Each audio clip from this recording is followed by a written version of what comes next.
Sebab ramai yang orang nak jadi pelakon sebenarnya, tapi tak ada preparation. Pernah tak rasa give up? Pernah. Nafis pernah rasa macam bukan sesuai lah kerja ni untuk Nafis. Pernah sampai satu tahap. Pernah je bila dah berlakon lama tapi masih tak ada tempat. Orang cakap ada juga kadang-kadang sebulan, 2 bulan, 3 bulan tak ada job. Macam tak apalah kan. Nak usaha macam mana lagi, Nafis dah buat macam-macam. Tapi rezeki tu akan datang. Kena kesabaran tu yang cakap tadi. Kesabaran kena tinggi. Okey, baik. Sekarang Kiki bersama dengan Safwan.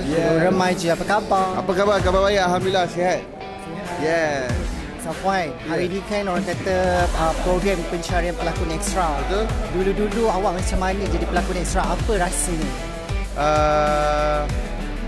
Kan tak pernah jadi pelakon ekstra.